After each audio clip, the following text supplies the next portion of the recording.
everybody, and welcome back to Cult Musical Zone. And today we're going to talk about the ill-fated, underrated, but fabulous cult musical masterpiece, Mame, starring Lucille Ball. And we have a menagerie of cult musical fans today, and Lucy fans and Lucy experts. So before we get into talking about our observations on this movie and our ideas, let's go around and introduce ourselves and just talk about the very first time we saw this cult movie masterpiece in any particular order. Oh, I can kick it off. I'm happy to. Hi everyone. My name is Michael Velvo, and I have been a Lucy fan collector, his fun historian in my own way, since I was about 4 when I first was introduced to Lucy, and I'm originally from Jamestown, New York, which is her hometown, of course. And honestly, the one of the first times that I can recall watching Mame was very early on. I was probably about 8 or 9 which would have been about fourth grade, right around in there. And I was obsessed with it because I wanted to be young Patrick because, that I was about that same age. I think the character's a little older, but I just thought that was so cool that, the main character, just this eccentric, eclectic woman as an aunt. I lived for it. And the fact that it was Lucy too, I mean, like I was glued to that movie. I watched it over and over and over. So that was probably the first time for me that I can remember seeing it. It was about, yeah, 8 years old and watch it to this day all the time. Thank you. And Michael, do you host any other podcasts or shows or anything? I do, yes. With my fabulous co-host, Very Jerry NYC, we host the Old Souls Club, which is available on Spotify, and it's how we've always been described as old souls our entire lives, and we dissect the things that bring us happiness and joy. We like to say, have a slice of joy, so we cover a variety of different topics, pop culture, LGBTQ related. That just that we talk about it pretty much on a weekly basis, and it's a gab fest. We have a great time. Thank you so much. And well, I Yes. guess we'll start with our new guest, Shelley. Introduce yourself and tell us the first time you saw Mame. I am Shelley Zimmerman, a long, long time Lucy fan. I think I've been in the fan community now for about 30 years, which is wow. But my Lucy love started back in my teenage years, probably around 14, back when the internet was very new and not really anything like it is today with meeting with people with social media. But I did find sort of my group there, and then learned more and more about Lucy. And the thing that was really big in the 90s was tape trading, VHS tape trading. And that's how I amassed so much of my collection. So I'm pretty sure that that's where Mame came in, somewhere in there. Somebody sent me a VHS of it. And it was on a long, long loop for many, many years, that VHS tape. And I think I may have bought it eventually on the actual VHS release. But I got to say, now that we've gone through that version, the DVD version, and now the Blu-ray version, it's it's really been interesting to watch the Blu-ray and went, I've never noticed that. Oh wow, that Mhm. looks great, because it's so much brighter and clearer, and it's yeah. I'm glad that the movie now is actually getting to be more talked about, but also talked about in a good light as well. For too long, it has been talked about in a bad light. I'm really interested and intrigued by something that you said. I mean, we all know Lucy as a big American staple. She's such part of Americana. Is there a niche Lucy fandom community that is like big online or underground? Or I'm not part of the. I love Lucy, hot no pun intended. But is there like an underground or above ground niche big community, Lucy community? Shelley or anyone? I don't know in Oh, the sense of there's a community of about Mame. No, of It's Lucy, of Lucille pretty Ball. much oh. Oh, Lucy herself. Yes. I don't, we're above ground. Yes. There's there's a lot of people who I've met back in the 90s on that original email list, and it has grown. And I have been to conventions and festivals, so I met a Oh, lot of people and a lot of festivals as well. Hmm. And there's some people that I know of that are out there, but I never really had a chance to meet. But we're pretty much we're around. I think of sort of, well, there's an East Coast and a West Coast sort of group of us who get together in various ways, either in person or on a Zoom or something like this. So there's the West Coast people and the East Coast people, and then the smattering of people in the middle. But a lot of us are now on social media, and some of us are running social media. So it's really been connecting us a lot lately over the past probably 10 years or so. that's awesome. Because I mean, you think of Lucy as just being such a big staple of American culture. I mean, I was just curious to figure out and to find out about her community that she has that follows her, and which, from our guest we have here, apparently she does. Peter, would you like to introduce yourself? Sure. I'm Peter Mamonis Jr. I'm a huge fan of Lucy, as everybody else is on here. I think my first like recollection of her, or just trying to get some sort of fascination, would it be in the '90s, like Shelley, during the Nick at Night era. So if anybody remembers watching the classic TV shows, that's when I kind of got hooked on her, and it was actually the Lucy show that I grew to love first. And then kind of Out of Lucy kind of came in after that. But that was my first this woman is something special to me, and I don't know why. I couldn't understand it. But Mame, I will be honest, I probably the first time I saw it was, I want to say, maybe 10 or 15 years ago. So I kind of came into it and really aware of the movie relatively late, if you will. But I've gained an appreciation for a different side of Lucy that a lot of us aren't really used to, especially with the singing, because a lot of times in her past films and TV shows, her singing is dubbed. So this is one time you kind of get to hear her voice throughout the whole entire film. The hair is obviously different. The Everything about her is just a different take on the Lucy that we kind of know throughout the years. So that's my appreciation of her. And you call yourself the Lucy Room?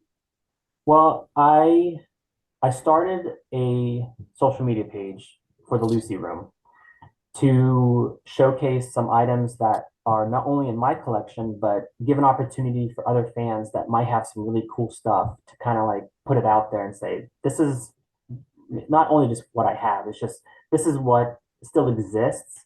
This is what it looks like. This is what the true color is.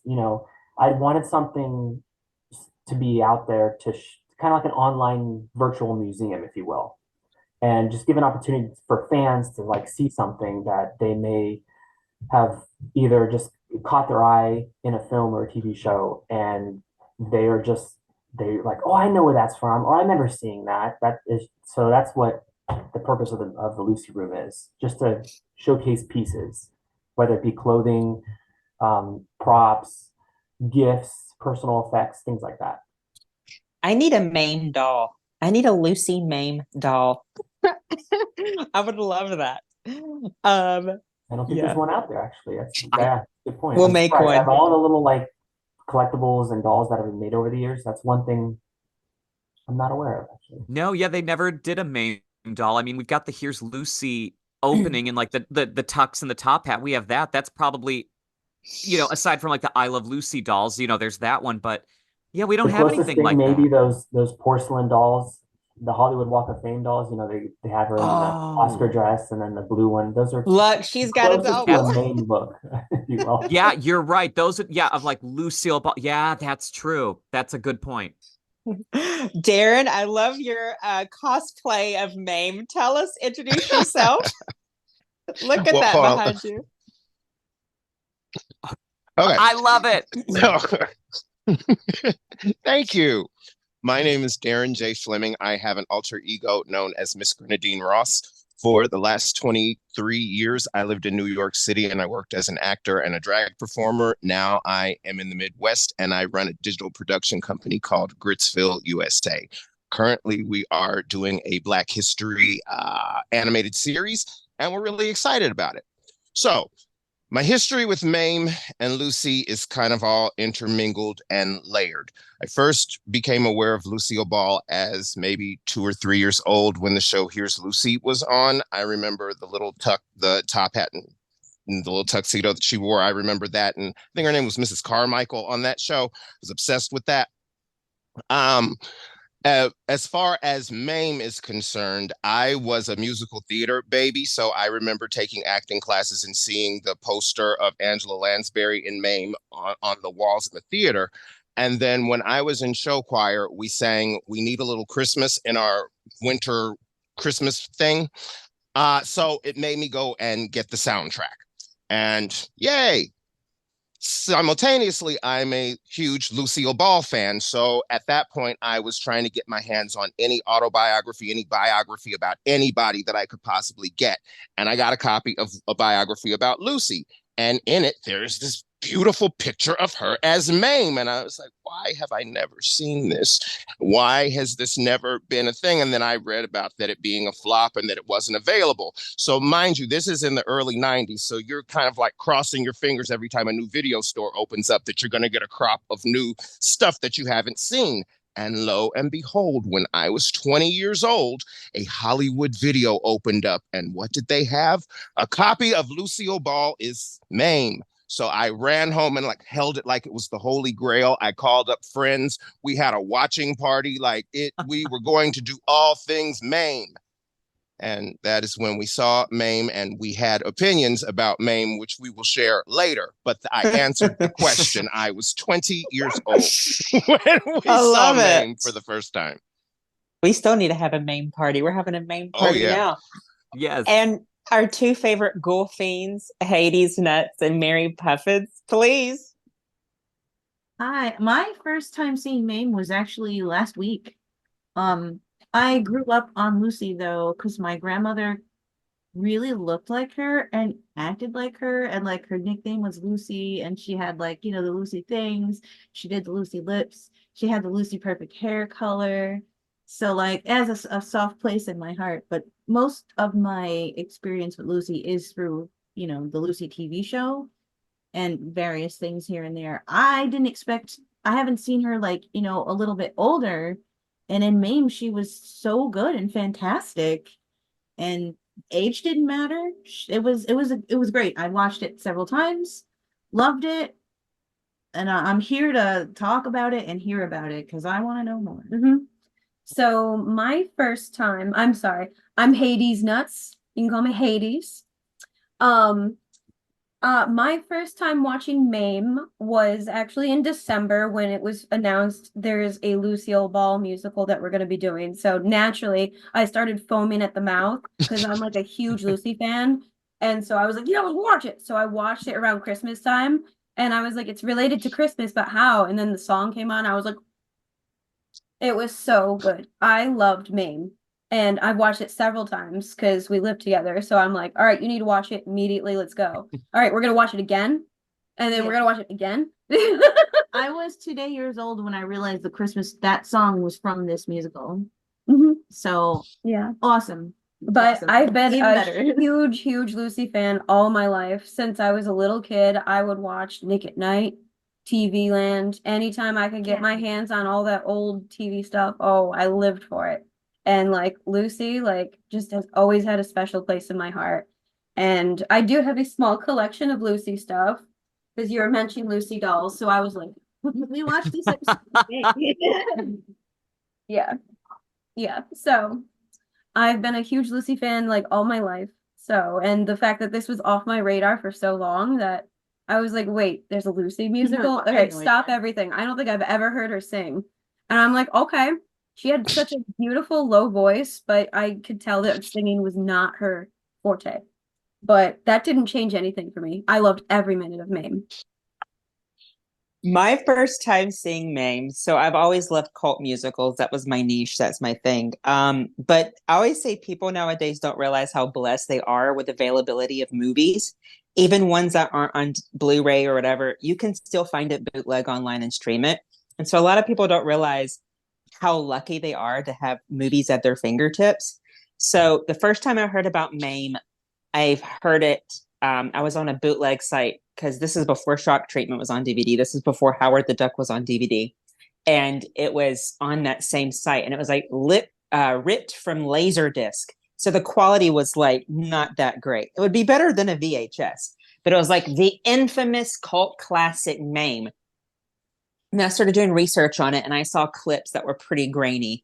And I wasn't able to see Mame for the first time until it was officially released onto DVD. I can't remember what year. I think it was maybe 2012, 2010, etc. And so I saw it, and I've never been a person that's really liked mainstream musicals, quote unquote. So I take everything, every reviewer and every critique of a musical that I like with a grain of salt. What universe do we live in where Grease is considered better than Grease 2? That's all I'll say. Amen. So I don't listen to the critics. And so I saw Mame, and I did not see what the fuss was about. I did not see in terms of the negativity. We all love Lucy, and I think she did an incredible job, which we'll get into. I think she was charming, and I don't think we'd be talking about it today unless she was in it. If it was cut and dry, cut and paste from the Broadway musical, same cast or etc., I don't think it would have that cult, cheesy, campy quality that I so admire. I think because Lucy's in it, and because of its reputation, makes it so wonderful. And I'll leave it at that. So, of course, Mame is based on a book. Then there was Anti-Mame, the movie, and then Mame, the Broadway musical. And then, of course, it got adapted to the film. Now, I'm sure we've all done some research and some tidbits about the production of the film, how Lucy came to be involved with the film, how she became an investor, how she had first rights of casting approvals, etc. So we know all of that. But do any of our Lucy fans have any tidbits or trivia or anything that they would like to share before we get into the history of this film? Yeah. I this is something that I have in my collection here. I actually have a call sheet from the movie, and it's about the first day of shooting. And the first it started shooting January 3rd, 1973. And the first thing that the first part of the movie they filmed, the first scene was the speakeasy during Open a New Window.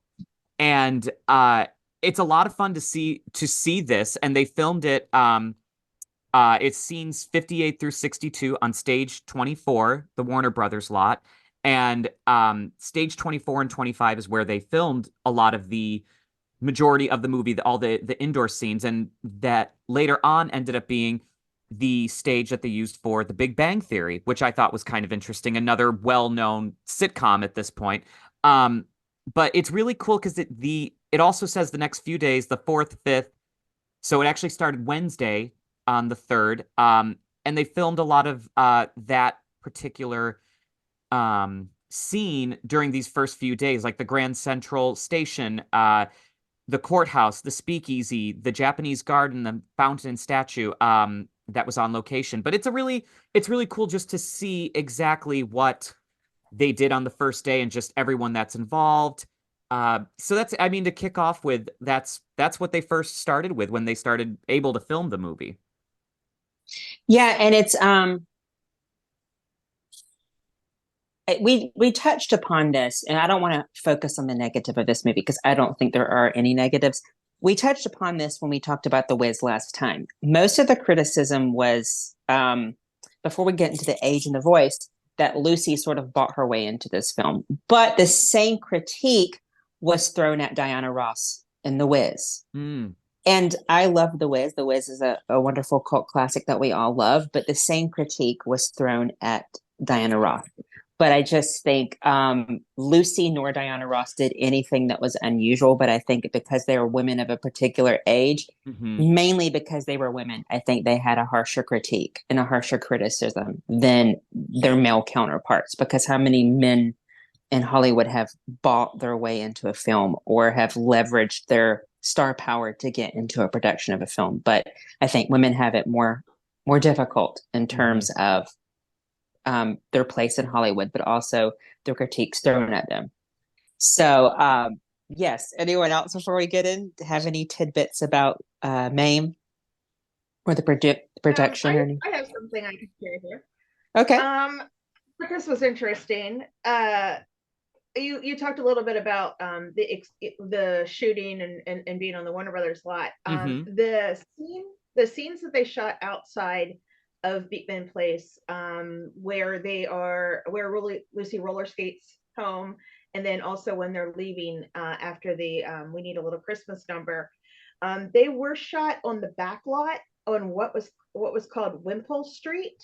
And the sets for all of Wimpole Street were built for My Fair Lady, initially on a soundstage. So after they were done with them on the soundstage, they moved them outside and called it Wimpole Street. Oh, that is so cool. But the production, the sets are so gorgeous that you would think it's filmed in New York City. I know that a lot of it was shot around all in the Los Angeles area. I don't, maybe some LA folks there remember what the different locations were. But actually, I think it was you mentioned one on the call sheet there, Michael. Yeah, they stage 24 and 25, and they so they definitely jumped to the Japanese Garden is location the Huntington Library. And that was also for another fountain and statue. And I'm thinking the Japanese Garden, that's got to be during when Robert Preston sings Loving You, which was the song written especially just for the movie, because there's that scene where they're like on that grand honeymoon vacation and they're standing on that red bridge, if you will. So I think that's what it's referring to there. The other location I know off the top of my head is where they filmed the Georgia segments when they filmed they filmed the opening number. They did that. It was actually Walt Disney's ranch, that property. What is the name of it? I wrote it down. I know I got it around here somewhere. Well, I thought I did, but I know that was that whole ranch was actually owned by Walt Disney Studios and used for many of their exteriors, but the Beauregard Mansion that was in a part of this ranch. I know that for sure. So much of of course, when it's like we've always talked about, like The Wiz and like Best Little Whorehouse in Texas, when any musical is successful on stage, the next thing that comes is the film adaptation. That always happens. And film adaptations are always different than the films. And a lot of I think my favorite Ghoul fiends are scratching their heads or laughing because I mentioned that movie again. Apparently it's like 6 Degrees of Dolly Parton. I keep mentioning that movie. But there's a lot of criticisms thrown at musical film adaptations, and which I think is unfair, because what's possible on stage for length and for time is not possible in film, and you would want something to be a reimagining and something new for a film. So Lucy became, of course, enamored with the musical and became so enamored that she wanted to do the film. She wanted to get to do the film role. And so does anyone have any tidbits or any ideas of how she got involved with the film? Yeah, Darren? So what I know is that when Auntie Mame was on Broadway, they were talking about adapting it into a musical at that point, and they had asked Rosalind Russell to actually do the musical after the success of the film Auntie Mame. And she said, the quote was, doing the musical would be like eating last night's dinner, and she just wasn't interested. So Lucy was actually the next person that they went to ask to star as Mame on Broadway, because at the time Angela Lansbury was still relatively unknown. Mm-hmm. And Lucy just simply wasn't available to do with the Broadway schedule. And then they went to Jude. They thought about Judy Garland. She was unreliable. So they went back to Angela Lansbury, and she made it the staple that it is. Lucy did see it on Broadway and became enamored with it and was so passionate about it. I think it's interesting that we say that people are saying that she bought her way into the movie, whereas I look at it as she put her own money into it to make this movie come to life. And she was so passionate about playing the part that she actually was injured. She had broken her leg and actually held off production for a year to film the movie just so that she could get back into physical shape and do the film, because she was so passionate about it. But it's interesting that we say that she bought her way into the movie, or even that she leveraged her star power, because that's simply just how movies were made. And at the time, I guess it was unheard of. She and Desi Arnaz owned Desilu Productions, so that was unheard of, that interracial couple, man and woman, were owning a film company. So I guess the natural next step would have been for her to do a musical of that stature.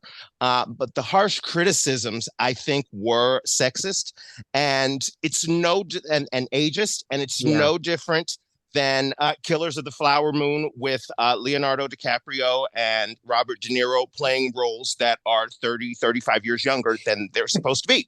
But no one says anything about that, and they buzz Oscar for that kind of stuff. But Lucy was 60 playing maybe 40. It's a musical, like it's camp. And so that's my soapbox that I had to say about that. No, and and there's nothing wrong with losing your leverage. And I'll say this before we move into Lucy's performance and the music and the plot itself. I have never understood the pomp and circumstance and the fuss over Angela Lansbury. I'm sorry. I have never been someone that's understood the Mrs. Potts, Murder, She Wrote. Okay. But I've never understood that. Me personally, I think Lucy was Mame, because Mame was supposed to be eccentric. She's supposed to stay up all. Lucy said something about, what do you expect? Lucy stayed up, Mame stayed up all night drinking and smoking cigarettes. What did you expect her to sound like? Julie Andrews? Mame was to be this over the top, eccentric person, and Lucy was it. And so I think with the critiques and criticisms, I do think they were ageist, and I think it represented a time and shift in American public consciousness and American culture where the critiques and critics started to get way too much power. Luckily, I think that's dissipated a bit in terms of American culture, but people really believed in movie critics. People knighted movie critics. People would go see movies that the critics knighted. I think we've moved away from that. I think the audiences make their own assumptions what's a great film. But I think, unfortunately, in the late 70s and this particular time, I think critics had too much power. And I think maybe moviegoers put too much faith in movie critics. What do you all think about that? I think that there was also a mean-spiritedness with the critics when they didn't like something. And I'm a bit older, so like I'm a product of the 80s and 90s toxicity. So I watch things back and I go, "Ooh, gosh, no wonder I'm nuts." But I definitely think that for instance, we didn't have social media when I was growing up. So you could only watch Siskel and Ebert. There were only a few people that gave their opinions, and their opinions literally would make or break a film. And the toxicity was, it spread. So if this person didn't like it, well, then this person saw it on TV. on TV. Then they go to the movie theater, they watch it, and then they write their newspaper piece about it. Then that person, but they've got the Siskel and Ebert stuff in their minds. Then they quote Siskel and Ebert when they then jump onto it. So it becomes a domino effect of just bad review after bad review after bad review, and it's toxic. Whereas now we understand we shouldn't be saying things about people's age and what they look like and whatnot. And we also have social media, so we have more than just one or two opinions screaming into the darkness. So there is that that I think helps balance out the opinions of things, and people are, and also the availability of the films. Like I said, we grew up in a time where you had to cross your fingers and hope that something found its way into a video store, or you found that mystery email address that you could write off to, and they would send you a copy of movies that you wanted to see, like The Legend of Lizzie Borden or something. So like there's that.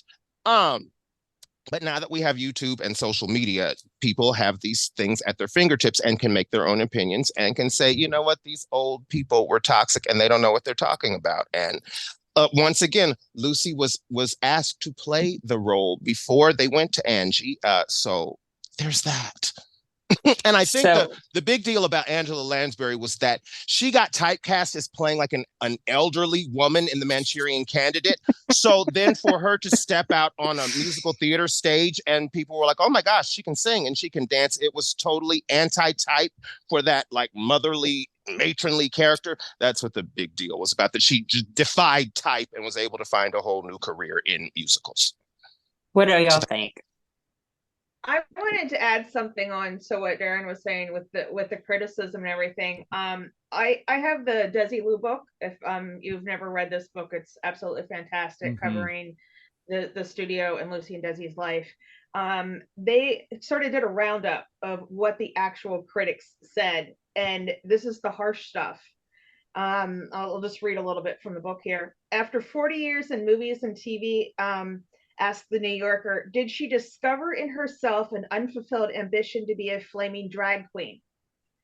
Said Time, Miss Ball had been molded over the years into some sort of national monument, and she performs like one too.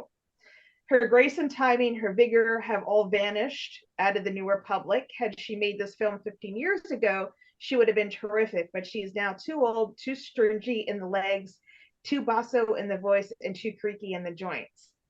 And that's not even getting to the soft focus part as well.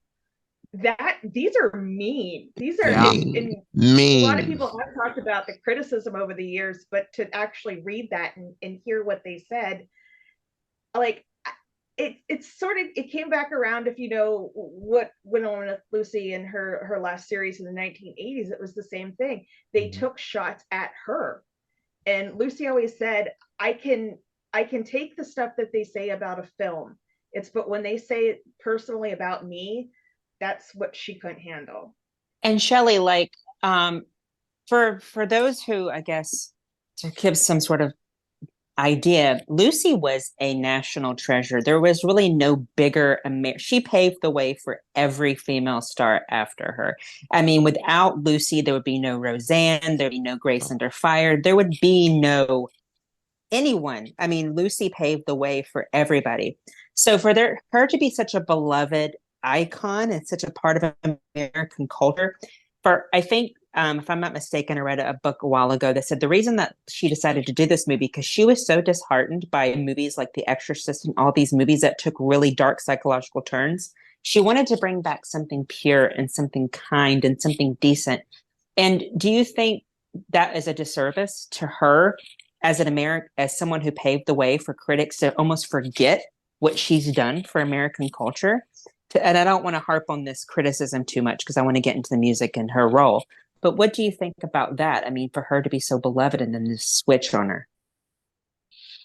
I don't know. It must have been something going on in the 70s. Her show was still in the top 20. Here's Lucy, before they went into the 6th season. So I don't know. Maybe it was just the culture of the 70s. It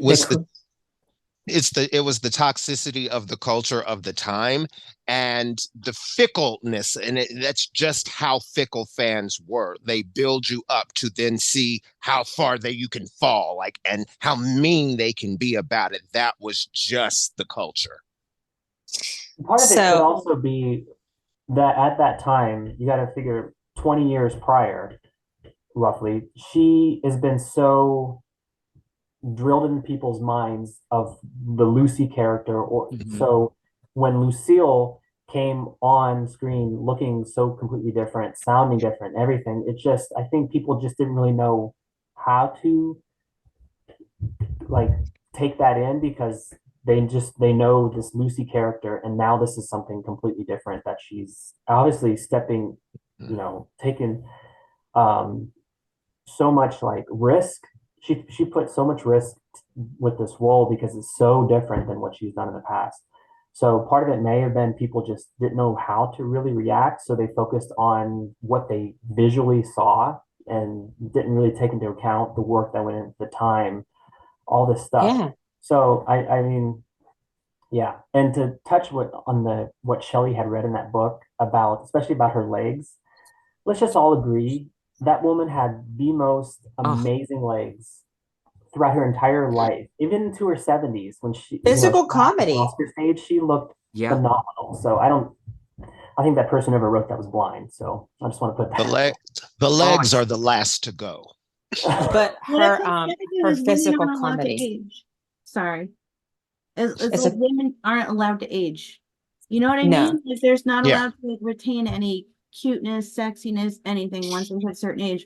Men were allowed to age gracefully, be somewhat sexualized. Women, absolutely not. You got the role of the mother, the aunt, Hmm. the ugly old maid, or whatever the have you. But if So, you were old and sexy and a woman, they didn't want it. They didn't want it. yeah. It was the time, I think. And her Yeah. and the actor brought something to this movie with their age group that couldn't have been brought if they were younger. Yeah, I Their agree. dynamic was Yeah. fucking phenomenal, and I was here for it. So, absolutely. screw those ageist assholes. They did great. Yeah. I think, Michael? yeah, I totally agree. I don't think, yeah, the age I don't think matters. I think to Peter, what you were saying about how this was Lucy on screen in such a different light than the Lucy character we've seen for, about 20 years at this point, because her previous film, Yours, Mine, and Ours, the Mrs. Beardsley character, that still had quite a lot of the Lucy character in it, as well as the voice. And, with that being pitched higher, because And the facial and that expression. movie came Yeah. out in 68. So from 68 to 74, that's a big difference, even in her own vocal quality.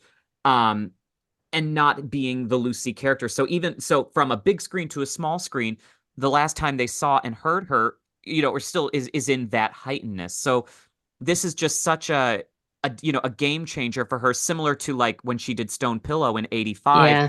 a totally different sort of thing for the public to see her, whether you're a fan or not, the public eye is seeing this person in a completely different light. So, maybe the public just wasn't ready for that just yet, even though she looked incredible. The legs, I mean, yeah, they never quit. Till the day she died, those legs, one of her, iconic things, just like her hair color, it's her legs. And, Anna White, who was the choreographer of the movie, really helped Lucy in her own recovery when she did break her leg when she had that ski accident. So there were, like even behind the scenes help in getting Lucy to be that glamorous and have her legs be in as best a shape as possible. It was such a slam for the critics to really nail her in that way and take such a personal attack. It's cruel. It really Well, is. you all are preaching to someone that doesn't see any faults with this film. I Hmm. think Lucy is amazing as Mame. She gives dramatic performance with her roles with and her different scenes that she has. She has the comedic sort of Lucy-esque values Lucy-esque value that she had from her previous sitcom. So I think her performance in this film is amazing. I mean, she's got comedy, she's got drama, she's hilarious in the film. For her to be 62, for her to roller skate and to still be such a physical comedian was great. She did an incredible job in this film. And I can't imagine, maybe I'm one of the only ones. I can't imagine anybody else being Mame in this movie.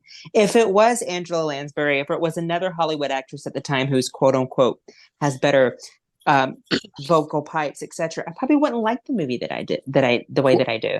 Mm-hmm. So here's the other thing about Angela Lansbury versus Lucy in the movie.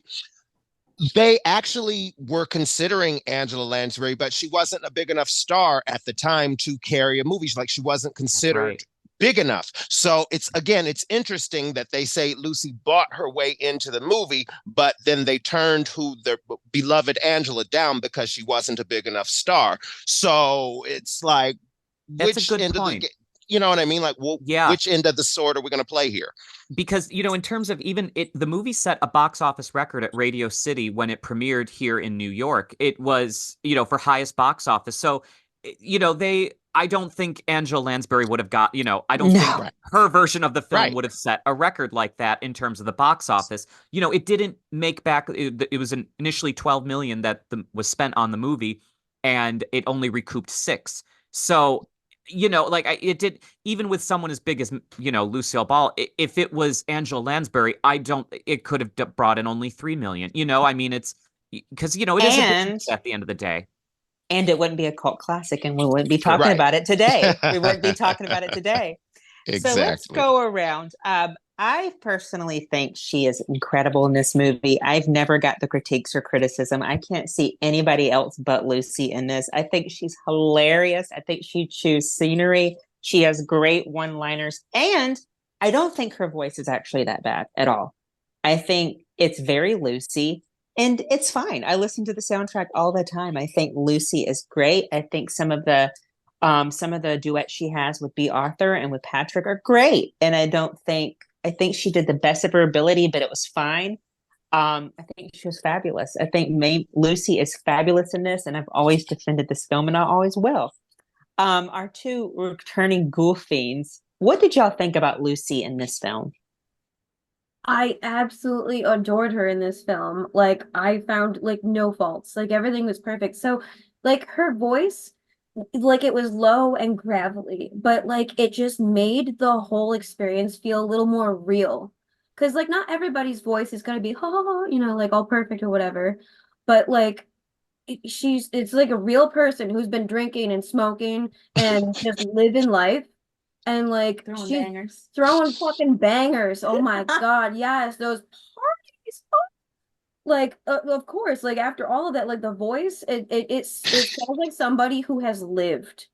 Okay, and that's like an entire song in this movie is, life's a banquet and most poor sons of bitches are starving. So like you could tell that this is someone who's lived and like to the fullest, and it makes it so real and raw. And like that's what I love about it. I wouldn't change her voice or anything like that. Like it was amazing. And honestly, I had never really heard Lucy sing before this. Me neither. So I've seen dancing, but I've not seen her sing like for real, real. And even when she lost her money, she was like, I don't care. Yeah, And she all was she cared fine. about was the kid.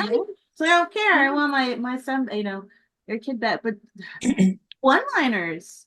The one-liners, like, what was it? It Everything's looks like so- it came from a funeral. I did. You know what I know, and then it comes back again later on, Yeah. role reversal, and I'm just Beautiful. like, it just everything keeps coming The back to like, writing. yeah, it's the writing is superb, and Lucy, perfection. The end. I love Lucy. I mean, Ah, I was really impressed by her range because again, most of my exposure to Lucy has been through the TV show. So I was like, "Ooh, I like this." The little bit more relaxed, sultry, but like sassy. Like I got an answer for anything. Shut up. I'm gonna go live. Mm-hmm. And I loved her absolutely. But I looked forward to every time B. Arthur entered the screen. The two of them together, I Oh, can't. you knew. The You knew it was on. the shade, and they were just their dynamic together was Yeah, untouchable. again, B. Arthur also had that low gravelly voice, Mhm. and like they had like it's the wrong word, but almost like a baritone moment when they were singing their bosom buddy song. I love that. Yes, that song. Yes. We could go on for hours. I'm Yeah. sorry. I just won't stop. Shelley, I know you're a huge Lucy fan. What do you, besides all of the critiques, and what is your personal opinion about Lucy as Mame? Well, I join with everyone else in saying I loved her in it. Um, I think, as you guys were saying, it's the way that she's able to she can kind of move, get the funny in there, but she's also incredibly um I don't know how I want to say this, statuesque maybe. She looks fantastic in every single costume. I can't remember how many wigs they went through, but there are just scenes that it's like, don't even say anything, you're just gorgeous. One of the scenes I like at the end is the one where I'm blanking on the name of the song right now. When they have the with old Patrick and they have a fight and she's driving the car and comes back to the mansion and she's thinking back on all of him growing up and things that she was there for and things that she wasn't there for. Um, the music in her vocals is laid over top the scene. She's not singing in this scene. And sometimes I've just turned off the soundtrack and have just watched her facial expressions throughout that. And they're not funny. It's not a funny song because a lot of people who maybe only came into Lucy in the 50s or with her comedy maybe has not gone back through her entire career to see how much dramatic work she actually did. After she really got into I Love Lucy and making a success in comedic TV shows, she always says that drama is easy, comedy's hard. And she she liked the hard, she liked the challenge, she liked doing the comedy. But I think she probably was most vocal about liking doing this film for a number of reasons with like you said before, the movies in the 70s. She really wanted this to be a family film, something that even everyone could go to. She called it a lot of a female film. Maybe that's pulling a little bit from female empowerment that was popular in the 70s. But I think when going back to what I think, I she's fine. She's fine in a lot of the singing. A lot of people really throw criticism on that, but she's really great. But I still have my favorites are the songs that she doesn't sing in. I love the title song, and I love the Loving You number. That was actually was written for the movie and put in, and it's a fashion show on Parade. But she had some wonderful, wonderful chemistry with uh oh God, give me his name again. Robert Preston. Robert Preston, thank you. She had some wonderful chemistry with him, and it's sort of sad that they really only get two big scenes together. Just the end where they're walking out on the Christmas song, but I would have loved if he lived longer so that we could have seen more with him. But I did want to go back to I had mentioned the title song and the quote that Lucy gave at the time, talking about Jerry Herman and that song that he wrote. I cried every time they sang that song to me. Thank God I didn't have to sing it, but every time I cried all through rehearsals. He says that's the great Jerry Herman. But she really wanted to do this film and she had such passion and love for it. And I think it comes off. I mean, that's one of my favorite scenes that you said when, if he walked into my life, I think it's called, or if he walked out of my life is when if Patrick he walked into my life. Yeah, yeah. And you see her just crying and driving. She has a lot of dramatic pipes. And I don't think a lot of people give her credit for that.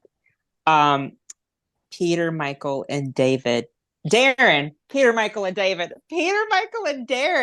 What do y'all think of Lucy in this film? Well, I mean, obviously she's fabulous, but to touch on kind of what Shelby had brought up regarding the costumes, Theodora Van Runkle was the costume designer for this film, and she actually watched it and counted the number of costumes that she wears, and it's a total of 27. And you can talk about like during that "Loving You" scene where he's singing, she does like Shelly said, like a fashion show, and there's a series of costume changes right there just during that song alone. And there's probably I think there's a few more that Theodora had done that never made it into the film, but she Lucille's photographed in them for publicity stills. So there's a lot of work when it comes to doing all those costumes for this film. Okay, so we were talking about the costumes. Mhm. I wanted to share with you some things. The first of which, there about an hour, yeah, an hour and 17 minutes into the film, there's the scene. Actually, it's for the loving you scene that we were just talking about. Bring it up here. When they're on the steamboat and singing in the room, let's see. She talks about the storage trunks, 18 storage trunks that she packed. Yes. Can you all see that screenshot? Yeah. Yes. I'll zoom in a little bit, maybe, if it helps. All of those pieces in there, those are her actual clothing. That's Lucille Ball's actual clothing. All of it. That's I never knew that. Yep. Oh my Wow. gosh. She talks about all, Wow. packing all that stuff. But yeah, so I guess to save on the production, she's just like, I'll just bring my clothes, and they just threw them all about. So that's all her her actual clothing, Well, they look like something Mame Dennis would wear. right? Yes, which is, I mean, all the more reason why Lucy was such an inspiring casting choice, or to be part of this, and because she lived this life. The wardrobe, I mean, this is the eccentricity we were talking about. This just adds to all the more reason why. It's so on to that, Michael. Mhm. What do you think of Lucy as Mame? I love it. She's fabulous. It's held up. Her work is held up so well in this film, and I wanted to touch back on a point that was made about with the character's voice being, well, yeah, I've been up all night. Of course, I'm drinking. Like, this is what my voice is going to be, and her voice works so well in this. And like another female musical theater character that comes to mind right away that has a similar sort of trajectory of maybe not the best singing voice is Sally Bowles. That character in Cabaret. It's the same kind of idea that it doesn't have to be the best singing voice, but the acting behind it. And especially what Lucy did in If You Walked Into My Life. It is fabulous. It's such a highlight. I don't let the emotion take over. She was just having scotch at ups and downs, that where, Gloria and the family is, in that horrendous looking living room. God, I had the same thoughts as Mame did in that, with that early American kind of look. Oh God, I'm with her. But, she just drank all this scotch. She's in her emotions. The acting is what's there, and it's just fabulous. I love what she did in that. That part is such a highlight, and she really does throw in, the comedy. One of my favorite lines in the whole movie is when she gets fired from the store, and before she goes out in her roller skates, she goes, "Your loss is Tiffany's gain." And it's so funny, like how she delivered that. Like, I think another reason why this movie has such a cult status is because of the campy one-liners, and that's one of them. And like the man in the moon is a bitch. It's just drips with it. And I think, this sort of film really touched upon everything that Lucy enjoyed as, as an actress. And I think it's a great culmination of what she had done in her career with doing like the musical parts of I Love Lucy, having done Wildcat on Broadway, which was her one and only Broadway credit. Like, she knows what it's like to do the 8 shows a week. And, she went through her own I don't want to say drama, but that she went through her own with that experience with Wildcat before the Lucy show. But she had done it. I think her, like, the life experience, everything that she had done up to this point was put into this. And that's why I think it is so relatable in so many ways. We can laugh, we can feel, we can cry. I just think this role that she put into it really touches on every human emotion, and she put her all into it. And I think that's why she shines. She absolutely shines in this. And we're at movies 40 plus years now. We're getting up there with it, but I think it will continue to do so. It's chef's kiss for me. Darren, what do you think about Lucy as Mame? I have mixed opinions on Lucy as Mame. I want to touch back to the conversation about the gravelly voice, as a bass baritone. It just gives me hope that Grenadine Ross can lead musicals one day, as my background depicts.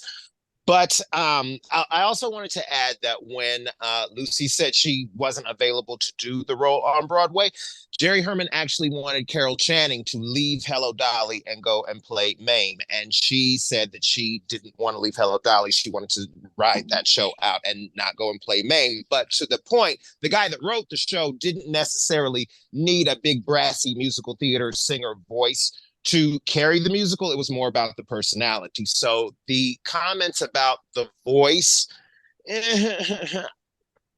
I have mixed feelings as far as Lucy, because in the role, acting wise, I think she's perfect. I think her chemistry with everybody on screen, particularly with B. Arthur, is impeccable. I think, like, character wise, Lucy is Mame.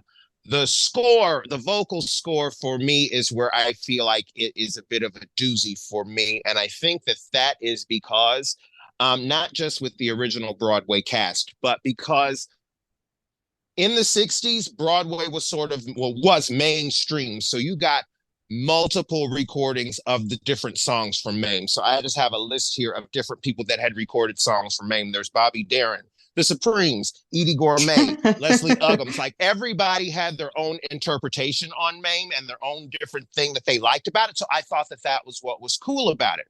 What I was really disappointed about was all of the build up to Mame, and then we get the first number, It's Today, and there's Lucy, and she's in red, and she looks great, and it's Light the Candles. And I was like, oh my, oh my, wait, is it that late in the evening yet? And I just felt like Jerry Herman, the composer, could have done the arrangements in a way that they could have helped her out a bit.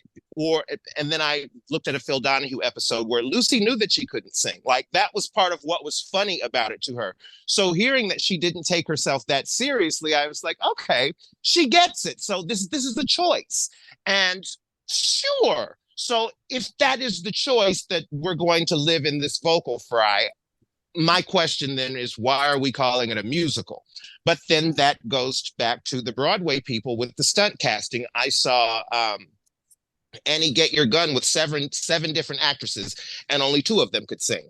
So you know, there's something to be said for acting your way through a movie, and it's a lot to be said. Like, but not for nothing, Lucy did hold, what is it, 2 hours and 16 minutes long? Like, she held your attention. My friends and I watched it in college, and it was mixed because I went to school as a musical theater major. So there are vocal snobs in there that are like cutting down the musical. But as Lucy fans, as Golden Girls fans, we're going, no, but they're hilarious. I don't care that they can't sing. That's part of the humor. No, I wouldn't sit and listen to the score, but I love watching it. So that's why it's a mixed bag of tricks for me, because there are many other recordings of the songs that I would rather listen to, but I can sit through and watch Mame from start to finish because it's funny. And you said something, and I'm sorry not to offend musical theater fans. Who the hell thinks Carol Channing can sing? Oh, no, she can't. She can't. No, she can't. And that's what, she's funny. And that's was like, why do they keep putting her in musicals? Like, no, and I was like, oh no, she sings bass. Oh, that's wonderful. No, she can't sing. That's the joke. Right. So Lucy, getting flat. Carol Channing, I would rather listen to Bjork and Yoko Ono sing together than to listen to Carol Channing sing. But I digress. and Lucy and B, they loved working together on this movie. They really enjoyed each other's company, and it's a shame, that we never really, we didn't get an episode with them together in each other's series or anything like that. There was rumblings of Lucy guest starring on the Golden Girls, but it never came to fruition. But she did go to a taping or 2, to my knowledge. But they really did enjoy each other working on this movie, and and you really see that with Bosom Buddies. It's such a highlight, and with their vocal qualities, because in the song, they're actually they're a bit tipsy, because when they they go back. They start with a drink, and then it kind of progresses, and you see them, they're sitting at the table laughing, and they're being given another round. So They did such a good job with that and their chemistry and the looseness of, their friendship. We just threw back a couple. I can be a little honest with you. You can be a little honest with me. And there's a magic in that. And even with just the very simple choreography of, a pedestrian choreography, if you will, of a couple of pivot turns and whatnot, walking into the bathroom. It's so good. They're a great duo. They had such wonderful chemistry together. And I re-listened to Bosom Buddies today, and if you listen to that particular song, I think that song is the strongest example of Lucy's voice in that song, because she and B. Arthur's voice actually blend together very well. They sound very similar. Yeah. Their bases. And the good thing about Lucy, I admire her. Unlike other musicals with stars who were big stars, who had their voices dubbed in musical films because they didn't think they could do it, Lucy owned it, and she's like, nobody's going to dub me. I'm going to sing. I'm going to rock this. And I think she did a good job. I mean, I think her voice is undeniably Lucy. And I listen to the soundtrack. I love it. Yes, it may be different than what we're used to in a musical, but that's what makes it so charming and so campy. Yeah. And I can't imagine anybody else in this movie. And well, you know what?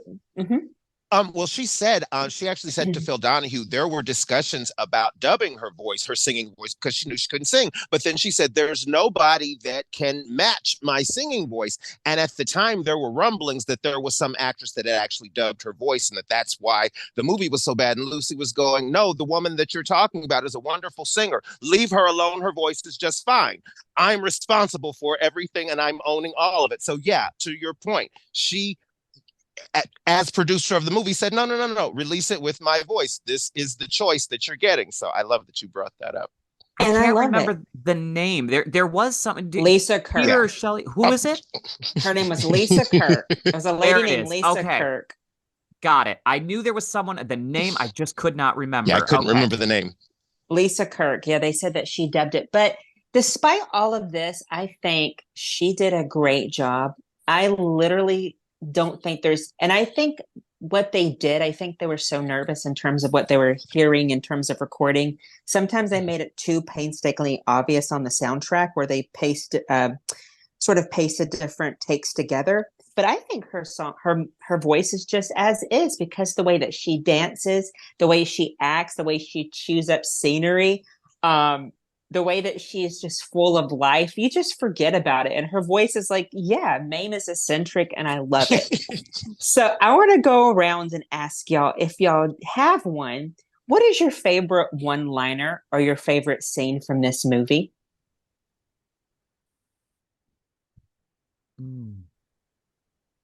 There's lots of one. There's lots of one-liners.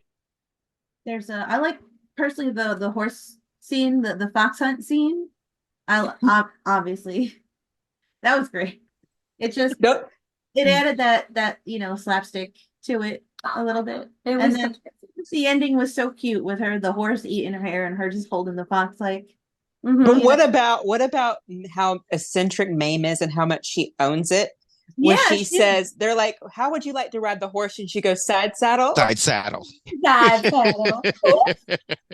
And he's like, no, that's too dangerous. And could you imagine? I laugh all the time when I see that. Like, she's going on a fox hunt, jumping while riding side saddle.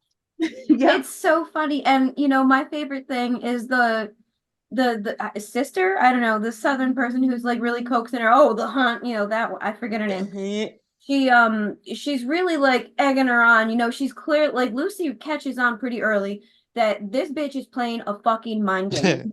And she's matching that energy, and she's adding like a little Southern belle, even though she's a Yankee girl. Like she's adding that twang to her voice, and she's like just matching the level. And I'm just like, oh, I can't wait to watch this. Because it was so innocent of I Love Lucy as well, like because of all the slapstick and the comedy right there. Loved that scene. When she's like, let's go on a hunt, she goes, hunt. Yeah. I love it. Yeah. And then I think my personal favorite one, like just the opening. Like I love the whole opening sequence where the boy comes into her life and she's extravagant and just going for it. And it's like, oh, it's my son, this is my boy, like, and then what was it? About Mr. Babcock. Oh, yeah. The word is bastard, sweetie. Bastard, and it means Mr. Babcock. Yeah. Just Yeah. I love that one liner. And then I Well- think that my second favorite has got to be when they're talking to the Uptons and they're like, those kind of people. And she's like, ah, gotcha, and it's like, well, what do you think about that? I think I'll have another scotch. Yeah. I love her. Just, I think Poison Grace. And the Subtlety. cred when she asked her, about her horse riding experience, she's like, oh, I was born on a horse and I get up at the crack of noon.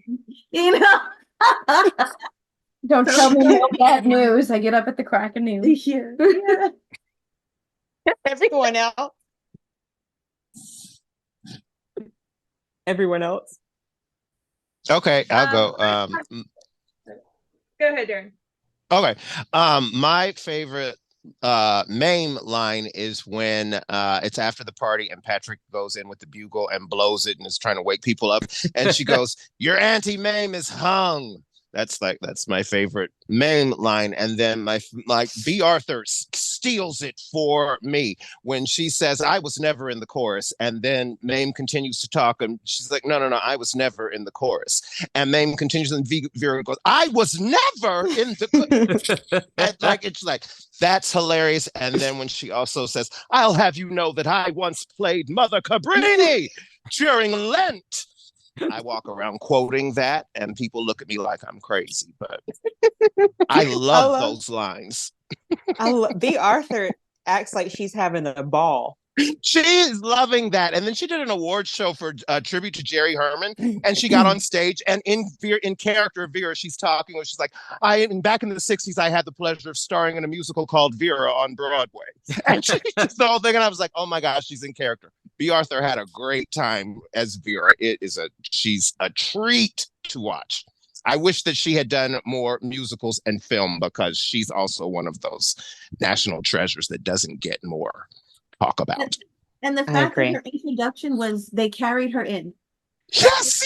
That was yes, and then falls over, and then they carry her. Oh my gosh, that fall. That's like, do y'all do those trust falls in gym class? I wish it was that good when I did it, because that's what I think of every time when they do that fall, are those trust activities in like middle school gym. And I wish I could have been as glamorous as B. Arthur doing that. I always think that. It sounds stupid, but I do. Shelley? Okay. One of my favorite lines is actually from Gooch at the end of We Need a Little Christmas, and they're getting their hats and coats out to go outside. She says, "Marry him the minute he asks you." I love it. Of the line. Gosh. As far as my favorite scene, I think it's the entire title number for a couple reasons. Lucy doesn't sing, but yeah, but she can dance, and Lucy never gave herself enough of credit that she could actually dance. Yes. She came up through the studio system, and Showgirl. she did a number of musicals at MGM and danced very well. I had come across a couple of years ago somebody whose friend was one of the chorus boys in that number, and said that their friend told him that she worked harder than anyone on that set that day. Probably a couple days to shoot that whole number, but the what she was demanding of everyone else, she demanded of herself, and she is really good. I want to send you guys to YouTube and look for a video that a fan friend of ours, Neil Wilburn, put together, and he takes Lucy from the film. He takes Ginger Rogers from a command performance for the Queen when she was doing Mame in London, and then takes Angela Lansbury and puts all three of them together. And it's just done so well, Ooh. but I always watch the one where they're doing the high kicks. And it's who has the higher kick? And I mean, you got dancer girl Ginger Rogers over there, but I think Lucy's out kicking her.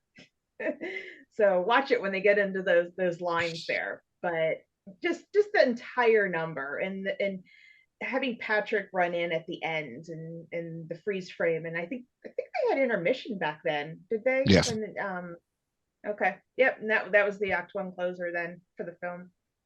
That's very sweet. I think she's a great dancer, and I'm glad to hear some background about how hard she worked because she did work her ass off in this film. Obviously, you can see. I mean, she's not lazy in this film at all. You see that she puts everything that she has and some in this film. And I love when you see her first shot and she's like doing her dance with her hands. You know, when she's in that red ensemble and It's Today. It's great. Peter, do you have any favorite one-liners or any favorite scenes? Yeah, mine is actually what Hades kind of touched on, and it's actually just one word when she goes to meet, Bogart's family, and she's just putting it out there. She's being totally extra, and it's just charm. Yes, it's my favorite. And I love it because she's just really trying to like impress them, but at the same time, I think she gets to the point where she kind of sticks it to him in a way where it's just like throws it back at him because she knows that she's being ridiculed and everything. So I just love that. I love that. That is my favorite line in the whole movie. She's like, charmed, charmed. And they're looking at her. If you look at their reactions, we're like, Yeah. she's like, Yeah. because she's from New York and she's going to Georgia. And she's Dressed like "Charmed." Scarlett O'Hara. All of them. Charmed. I love it. Michael? Oh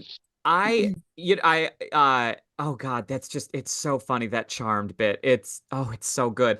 I want to say before, because I meant to say this earlier before I mentioned my favorite line in part.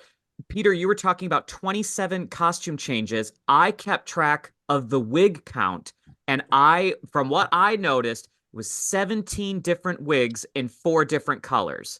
Wow. So wow. And it was hard to find that and figure it out because, there were periods where she was she was a brunette, she was blonde, she was redhead, she was gray at the ends. But so I was really focusing on when it was a different wig, not just the color. But I counted 17. So 27 costume changes, and I think it's 17 wigs. So that's kind of fun. Irma was busy.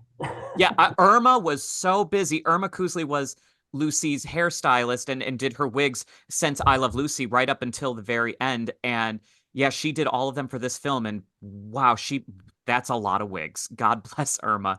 But one of my favorite line, it's when Gloria and Patrick are having lunch at Mame's residence, and they're talking about Mame visiting the Upsons and coming to Connecticut. And Mame is mulling it over, and she says, and Gloria says, well, I'll just hold my breath till tomorrow morning. And without missing a beat, Mame just goes, you do that, honey. And I love that. Oh, I like, it's shady. And I think that is, and she sits there with like her drink, and she's just like with her chin, and she says, you do that. And I think that is so, the level of snark, I think it is so, so funny. I love that. But I think for me, my favorite part of the movie is when they sing the title song Mame, and it's the cinematography, the different angles, the choreography, it's the kicking, it's all of it. I wrote, even when I rewatched the movie a few nights ago, in my notes, I wrote Mame sequence 10 out of 10. Couldn't even take notes as I watched it. It's glorious. And I think it's just stunning. Like, they caught the weather, the perfect day, like everything in film added up to 100% when they did that. And I just don't think it ever gets old. The dynamic, the lush orchestrations, and even to that point, the beginning of the movie, just when they do the overture, that full orchestra overture, you don't get that anymore. And I love hearing the orchestrations in Mame during the dance sequence that they do, and Anna White did it so beautifully. She really did a great balance in that particular scene, with choreographing for the dancers, but also for Lucy. She balanced pedestrian choreography beautifully, and same with in It's Today. It just really catches my eye for some reason. I don't know why, but it's everything you want in a big production number. Still to this day when you're watching movies. I think so for me it's Mame. It's just hearing that song, the music, the film work, everything. It's gorgeous. I was laughing thinking about my favorite scene. Of course, Peter picks it up with Charmed, Yeah. but there's two other. The one is where Mame has gotten the role on the stage musical, and then she's like, "Though earthbound man." Oh, And that's the way she yes. gives her lines. It's just like choppy. She's like, though, Ill-fated. Oh God. but I love it. I love it so much. And then she falls off the moon. It's Yeah. so Lucy, but Yeah. I'm surprised nobody said this. But this is one of my friend's favorite lines, and one of my favorite lines is when Vera is in the shower and she's like, "Somebody's been sleeping in my dress." Yes. Oh, and then when they turn the shower on and she just stands there with a martini glass. Oh, Someone's been deadpan. sleeping in my dress. Oh, it's so good. And she's like, "Don't worry, Vera, darling. We'll get the wrinkles out." Yeah. That's right. These one-liners, like it's so campy. And it's but just the delivery that they had with these one-liners. There's even with when Agnes comes back and and she's pregnant and she says, "I opened a new window," and it's so funny because she's like 7 months pregnant and we're like, we know what she opened, and it's just funny. I love that's the line that when Lucy said she wanted to make a family-friendly film, that line was for the parents if they went as a family. Disney does a really good job of that too, where they sneak in those little things where it's for the adults, it makes them chuckle. That "I opened a new window" line, that was for the adults, and it's just goes over kids' heads, but it's funny. They did such a good job. And I'll say and I don't want to shock you all, but this has been my only criticism of this movie since I saw it. My only critique and criticism of this entire movie is the actress who played Agnes Gooch. And I know she was original on Broadway. The original, I'm yeah. sorry. You don't like her? I do not like her voice. Oh. I don't like her voice at all. I think her voice is like nails on a chalkboard, but I get that's part of her shtick and part of her thing. Yeah. I find her extremely obnoxious. I think Lucy outshines her. But of course, it's supposed to be Madeline Kahn from, Young Frankenstein. But I think Lucy was not happy with Madeline's performance or something. So they filmed a couple of scenes, but she was cut, apparently. Really? Mm-hmm. Oh, wow. I didn't know that. So looking at this movie now, and it's finally getting unearthed. I think Warner Brothers has a special edition Blu-ray. Let's go around just briefly and let's talk about what you hope the legacy of this film will be now that we're talking about it. So thinking about what it was, what it is now, what do you hope the legacy of this movie will be? And we can start with you, Michael. Well, I think, it's interesting. I feel like as the years have gone on, I think for a very long time, it stayed in the Lucy community, I feel, that the enjoyment of this movie. And I think for musical theater actors and those in the business of that, it was a disregarded film. It just was. So it started from the Lucy community. And I was, I don't know, maybe Shelley, if you might have been there as well, or Peter, the Lucy festivals that we had in Jamestown, for the 30th anniversary, they did a screening of Mame at the Reg Linné Civic Center, which is originally was known as the Palace Theater, where Forever Darling premiered. And Wanda Clark, who was Lucille Ball's personal secretary, was interviewed about her experience being with Lucy, working on the film. And it was a whole Q&A section. And then we got to see the movie on the big screen. And even then, at 30 years ago, in the early 2000s, there were so many people in that theater because there's something to be said about experiencing it on the big screen and in that glory. And it was just a buzzing theater. Everybody was loving it to just see it, just get its moment like this. And I think it's finally getting that moment. Is similarly that it did for the 30th anniversary, because I'm seeing it more now. There's on on social media, like where there are fan sites specifically dedicated to this movie, just not necessarily Lucille Ball or B. Arthur, but Mame itself, the movie in just this iteration, no other version. And I think people are really finding the charm of it, the escapism of it, because I think in today's world now more than ever we need escapism, be it a movie that's from 1974 or whatever, you choose. But I think people are getting lost in this film and are just being reminded of just something that's so genuine and happy. And I think that's what the legacy is that I think what Lucy wanted to put out then is, I think, in a way happening now all this time after. If families did go see it then, I think that's incredible. But I think I feel like maybe now in today's world, that message is finally being carried out. And I think that's where the legacy is. And I think when we get to the 50th anniversary, I hope that there's something to it, be it in, within the Lucy community, I'm sure there will be, but just in the world itself, in pop culture, I hope that this film gets celebrated for what it did achieve, because I think it's achieved so much and it's continuing to do so. And it's just becoming a beautiful surprise over and over again, and it's finding new audiences. I think that's what I want to see most. That's what I want for the legacy to continue with this movie. That was really sweet. Our favorite ghoul fiends? I think I want to step out of Lucy World and approach this from my other obsession, which is Broadway World.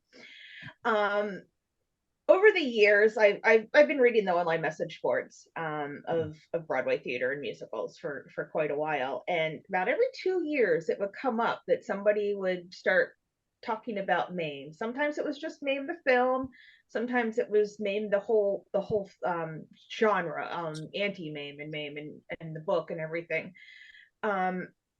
Lately I've been noticing more people who are asking, does Mame need a revival, especially after the Hello Dolly recent revival. And it kind of gets, back and forth. They're like, well, the scene in the South is problematic. Could they do that? Or is it really an old hat musical? But I'm like, well, you took Jerry Herman's Hello Dolly and did it. Why can't you do a revival of Mame? And it just, I don't think, gets performed enough as a show itself. I finally had a chance to actually see it on stage a couple years ago. A local theater near me put it on. I said, I want to go. I want to see what this looks like on stage versus what it looks like in the film, because I'm so used to the film. And to see a number like That's How Young I Feel, which actually was cut from the film, and the scene where she meets Beauregard was completely different in the musical. She's working at like a salon or something, and she's giving him a manicure, and it's like the manicure from hell and it all goes wrong. And I went, that's why they probably changed it, because in the film, with having her on roller skates, it gave that little bit of Lucyism there, that, the little extra laugh there. And I'm like, you know what? I like it better in the film. I think that was a better choice.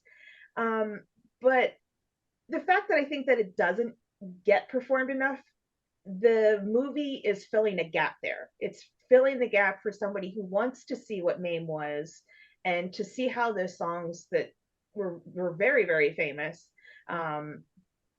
worked into the score, especially We Need a Little Christmas. I mean, so many people I don't even think know that song is from Mame. I was in the mall one time at Christmas, and I heard the song came on, and went, it's Angela. It's the actual Broadway version of that song. And I had a laugh because I was able to recognize that. But I think it's really just, it fills the gap, and everything that Michael said, absolutely agree with all of that. And TCM finally now has it in rotation. For years and years and years, people were asking, does TCM ever show Mame? And I said, I don't think I've ever seen it. And then a couple of years ago that they had it on, so now it's in their cycle now, and I've seen it a couple more times come up. So I love that. Are out there. We are. Yes. Hades and Mary. In regards to the legacy of Mame, I it was off my radar for so long. Like I didn't know that it even existed. So like I think a lot more people really should get out and see Mame. We've got the technology. There's ways you'll find it, out there. Because like the movie like really holds like even though it's like a product of its time, with some problematic stuff, there was a lot of like stuff that people could learn today, like how to shut down, like the Uptons. Shut down the Mhm. Uptons, Um, it was very progressive for, its time, and I think that has something to say. Like, I feel like if there is ever a revival, that they should maybe edit some stuff to make it more with the times, you know, I guess. And I think they should keep Yeah. maybe older people in the Yeah. roles. Yeah. Because show again, I older thought that people can do all that stuff. Yeah. yeah, it just brings a different mood. And as long It as you does. know what you're doing, as long as you know how to serve face, have a good dynamic, you can do Yeah. it. It doesn't Mhm. matter. And I it's hard, right? It's off everybody's radar. I'm not sure how it would get on there, except if there was some kind of revival or some Yeah. kind of like rediscovering of it. Mm-hmm. Shadow cast it or something. Shadowcast. That'd Now be a lot that of people. that would Yeah. be fun. Darren, what do you hope the legacy or wish the legacy of this movie could be? I would love for the legacy of this movie to be that we get back to a time where we remember standard classical book musicals, and you don't have to sound like every other Broadway singer to headline a musical. I would love to see a remake of a revival of the musical Mame on Broadway. It's been rumbled for years and years and years that different people want to do it. Christine Baranski did a production of it a couple of years ago. She's actually quite good if you look it up on YouTube. I mean, vocally, it's questionable in some things, but she's good, you know. Again, Mame doesn't have to be a big brassy Broadway singer. Uh, Back in the 90s, it was rumored that Cher was in love with Mame and wanted to try to do a made for television or Hollywood version of Mame, and it got shut down. I would really love there to be a revival of Mame and possibly a movie remake, which would allow us to rediscover this Lucy classic. And much like when people go and see the Rocky Horror Picture Show over and over and repeat the lyrics, I would love to experience something like that where people come and use their favorite Mame quotes. Because another one of my favorite quotes is back when I used to go to bars, I would go in all dressed up in drag and I would go up to the bar and I would go, Mame sent me. And nobody would get it. And they would just think I was eccentric, but I would be entertained, especially if it was like a speakeasy type of saloon. Yes. Mame sent me. Oh, So I would love for the world to be able to catch up to what I've been quoting for the last 45 years. I I'm with love it. Mame sent me. Y'all, Mame sent yeah, we me. gotta do it. We gotta make it a thing. That's so Let's make it happen. yeah. Oh, I love that. I never thought of that as like a line to remember or quote from it, but it like I mean, it's so good. Yeah. Peter, Mame what do sent you me. hope? What do you hope the legacy of this movie would be? So everything that Michael said, I completely and wholeheartedly agree with. So my hope for the film is not only that maybe some people that have never seen it before actually get a chance to see it, whether it be a Lucy fan or not, and gain an appreciation for what it is. And if you're a Lucy fan and haven't seen it before and you get an opportunity to, that you gain a little bit more of an appreciation for another side of her. I know we've talked about it in the past, but this it's just so just a different side. And if you watch some of the clips on YouTube when she's going around doing the publicity for the film, and whoever it may be asks what talk they bring up what either she thinks or the reviews are at the right at the beginning, she kind of you watch her, she kind of like holds her breath for a moment and then she lets out a sigh and is just like, oh, I hope so, because you can tell that she's just so vulnerable at that point because she's just out of her comfort zone, you can tell. So if fans can just gain an appreciation for that, I think that would be great. would it be really interesting? And there's Mhm. hope, something I hope for this. I hope it could be like a midnight movie that a lot of cult musicals are getting screened now. A lot of our, even the deep cut ones like Rockula and Earth Girls are easier getting screenings at different theaters and stuff. And I really hope we can get that. We can start that way. But for those Drag Race fans, they've done a night of 1,000 Dollies, Cher, and Madonnas. Why have they not done something for Lucy? I've Because had, oh, go ahead. I'm so sorry. because Lucy is not just, I love Lucy. There could be Mame costumes. There could be her from that could Absolutely. be Absolutely. Yeah. And So with you. with I agree with so many drag queens that do Lucy, and if you find the drag queens that do it, they don't just half-ass it, like they do Lucy, like so many do the Vitamita Vegemin and the Chocolate Factory and all those things. I'm wondering why those that do Lucy never touch Maine. We should contact some of them and encourage them to make it a thing. Let's You do know, it. it's You and it's me. funny. Let's do it. It's Let's funny do you it. say Yes. that because Shelley, you had mentioned, the show really does not get performed very often anymore. And Mm-mm. my roommate is also an actress, and she did do Mame about this time last year in Arizona, and she was Mame.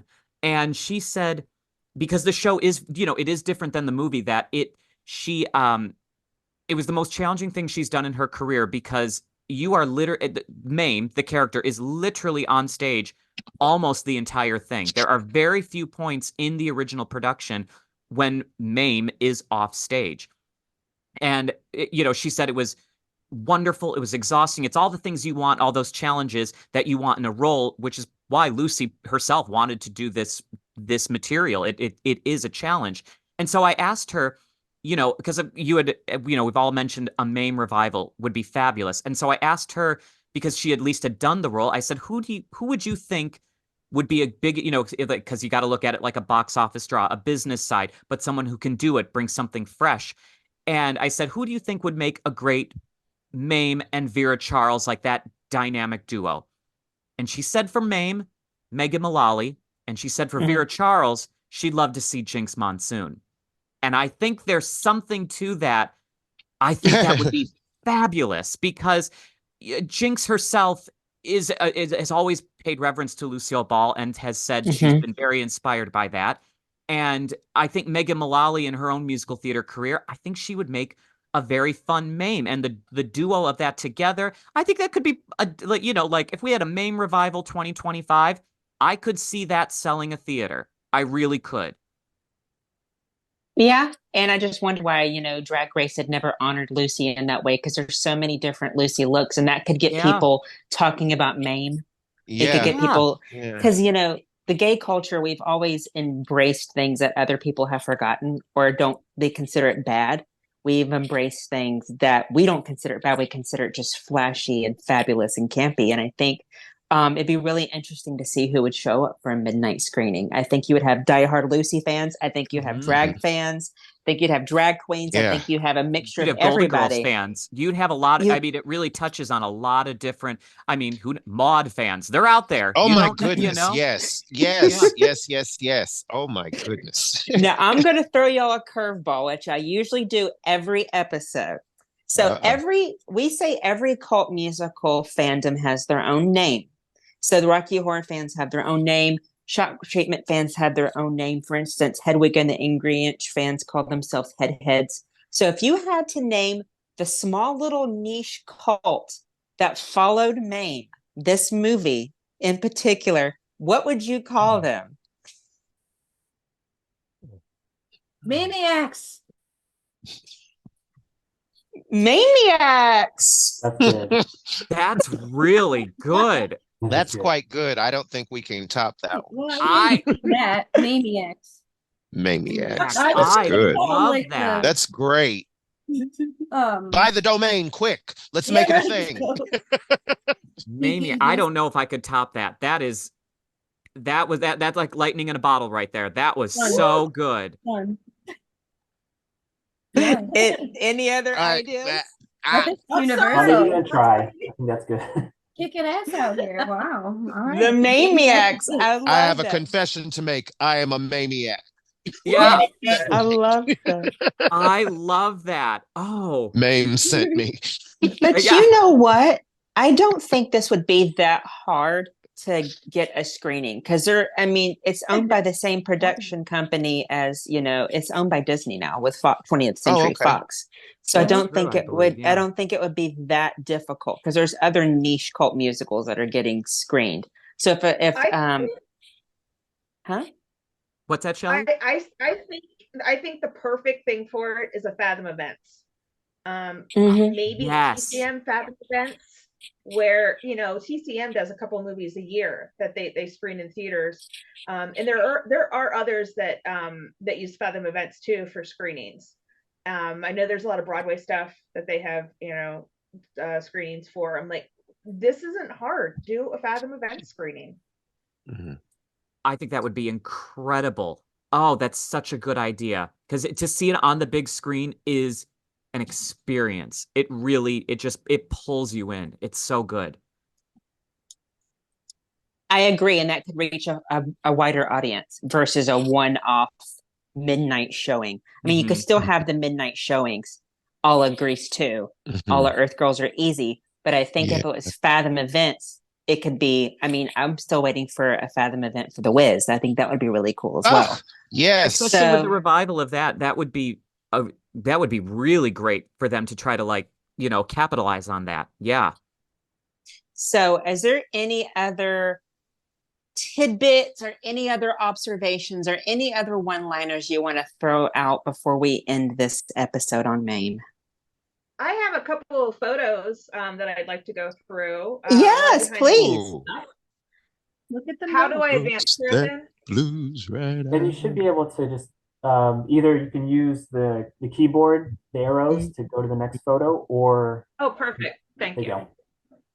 Okay. Alrighty, I'm good to go now. Okay. So this is the first, the title scene here that they're shooting. Mhm. And they did this. Does anyone recall where they actually shot this at? I know it was Warner Brothers related, I think. This is where they filmed it at Disney's Ranch. This is Okay, Disney. yeah, Golden Oaks, I believe it was called. That's right. Now I recall that. Yeah. Obviously back when Ooh, I want that dress. I the, I Oh, the it's love dress pants. this is It's so much. pants. It's the dress is pants. on display in Jamestown, New Yes, York. I love it. Yes, Oh, it is. We're back to the ranch here. Yeah, Oh, I want that outfit too. I love it. Side saddle. Absolutely iconic. What Yes, the This looks pregnancy like is scene. they're that? Gooch. yeah, this looks like they're getting ready for Gooch's scene. yeah, Great love shot. that. Light the candles. Oh, that I've never seen that picture, and that is so beautiful. It is. Oh I my love goodness. that. You know what was so smart with this set that they created for Mame's apartment? They really did a great job with this because it really is true to New York apartments where they're long and narrow like that. Like Yep. it's not we don't have like open space here. Like I live in a railroad style apartment here and it's similar to this where it's long, it's narrow, it's not, all the room in the world. And I thought the camera work and the choreography and everything for It's Today really reflected what a New York townhouse really feels like. They nailed it with this, I really I believe. thought I thought they were actually shooting in a townhouse until I'm seeing this Yeah. photograph. Like, oh Yeah, my goodness. they did. Wow. Yeah, it's so believable. Like whoever researched and built this, I mean, they did their It's homework. spot on. Yeah. Yeah. So we have some of Lucy's Look team at her. here. Okay. We have Irma that we talked Yes. about over there on the right, Mhm. and Wanda there in the forefront on the stool, and that's Renita Ariachi. And she helped Lucy with her wardrobe for a number of decades, actually, all the way back to I Love Lucy.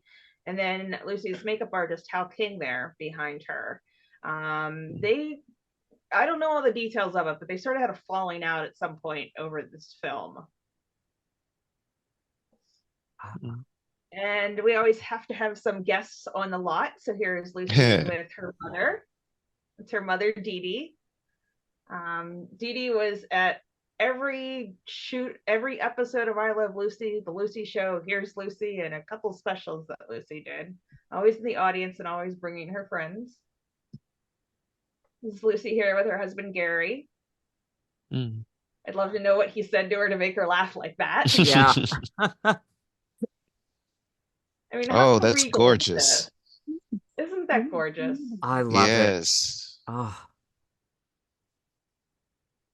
And this is Anna White, the choreographer for the Broadway version and also for Okay. the film here. And Anna worked Lucy hard to come back from her broken leg. Lucy said, I couldn't have done it if it wasn't for Anna, because she pushed her so hard, because she knew she could get it. She knew she could get back in shape, and it took her a year, but Lucy did it.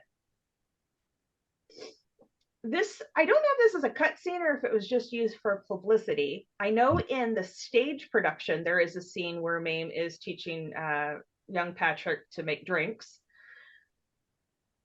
Of course. it's from what I know, it's a cut scene, but if you watch in the movie, it's a split second. This is one of two things I noticed with the better release. That you can see, and I can't remember if it's in It's Today, but it's early on in the movie. You can see how this clock opens up into this bar because, of course, with the laws at the time when this scene was taking place, you have to hide the alcohol and everything, and you can see it open just for a second. But this particular scene was cut from the movie, so who knows where it's supposed to be? But they did have a whole scene. This is Lucy working on her high kicks there.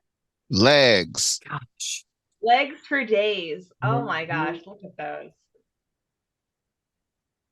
Okay.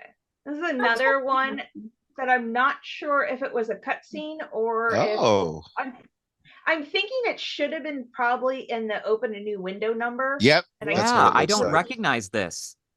Yeah, and I don't recall seeing it in there. So that's my hunch, Okay. is they shot it for one of those little scenes. Montage something. Yeah. Yeah. Oh, Oh, look at that. Oh my at that. goodness. Look at those sleeves. that's Fucking those sleeves. so beautiful. I need yeah, that. I love this part. I really wish that there was more with those two together in the film. Oh, their chemistry, they were so good together, Robert Preston. Yeah. I mean, he really was the song and dance man of the 60s, 70s That with era, musical yeah. theater of that era. And I think maybe today, in a way, I guess, and I don't say this just because of the Music Man, but I guess you could say similarly, Hugh Jackman is kind of, is this niche today? I mean, it'd be interesting to see someone like Hugh Jackman do this kind of role. I think I don't know. I just see a lot of similarities in their work, not just because of the Music Man, but I don't know, in terms of ability. I dig. Thank you so much for sharing these things. They're so beautiful. Ooh. Oh, you're welcome. Oh, Oh, that's beautiful. wow. This looks That to me like it piano. may have been more for publicity than an actual scene in the film. But Uh-huh. Wow. For the sets and costumes alone, there should be Only got more a cat. screenings of I this. wonder why. Oh my goodness. Ooh. Oh, when they go to get Gooch, when they send Gooch out to live. Yes. yeah, Oh, right after the Bosom Buddies. So this Uh-huh, would be the right Fuzzy after Bosom Buddies. yep. Yeah. This is a little thing I put together one time that just struck me. This is Lucy in 1938 on the right, and then hers Mame in 74. Oh my goodness. Isn't that amazing? Wow. The same eyebrows. She's just timeless. She Yeah. really is. Okay, I have some from with George Saxon here. Let me see if I might. Hold on one moment. Might have to stop share till I bring that up. No, that's fine. Oh, those pictures are such a treat. Some of those I've never seen before. Absolutely. That was fantastic. Yeah. Hold on.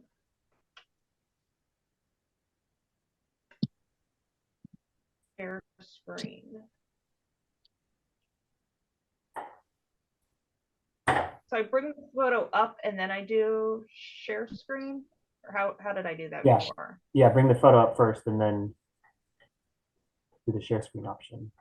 You select the image.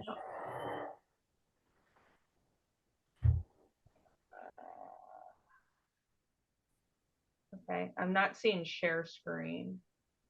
You better go take the pee break.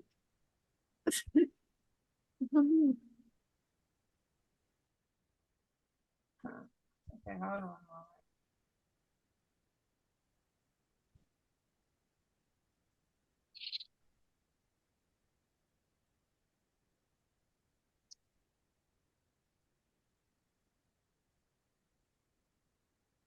Oh, that's hard. Hold on, guys. I had this before.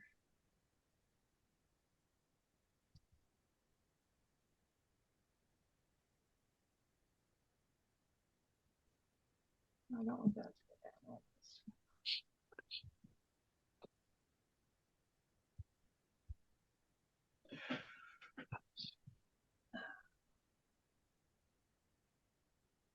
down. Do you want to share yours, Michael or Peter? Wow. Yeah, I could totally share Thank mine you. in the meantime. Yeah, of course. I think Peter stepped out for just a second there. Oh no, Peter's back. There we go. Yeah, I can share mine. Actually, uh Peter, I got this from you, this item. The fun thing with Lucy Community is we definitely, we've sold to each other with items from our collections. Yeah, it's very when we keep it in the family, we keep it in the family, honest to God. But I think that's what's so fun. But I bought this from your collection, Peter. These are um pages from Here's Lucy, where she had the episode called Lucy Meets Lucille Ball. And it was within her own series as a publicity to help promote Mame. And with the technology at the time, the premise of the episode is Kim, who is played by Lucy Arnaz, her daughter, and Lucy's daughter in the show, uh, joins or enters a Lucille Ball lookalike contest and convinces Lucy Carter, her mother, to sign up for it as well. And these are revised pages for that script. I mean, it's just the four or five of them here. And what's really fun is that Gary Morton, he guest starred in this episode as well, and it's a lot of fun. It's towards the end of season 6, one of the last, what, 4 or 5 episodes, I would say, right in there. It was right towards the end, but um, yeah. I mean, since this originally came from you, Peter, do you have anything fun to say about this too? Hopefully you can hear me. We're vacuuming. So Yes. if you have any problems with the audio, let me know. But what's great about that episode is she's in the black wig or the Hmm. dark brunette wig, and she's kind of got that Mame essence, and behind her on the walls is just tons of photos from Mame. So it's definitely focused to help kind of cross promotion with the film and her series. But that's a great episode. The fact that they were able to do that technology wise, to have like Lucille Yeah. Ball on one side and Lucy Carter on the other, it's pretty cool.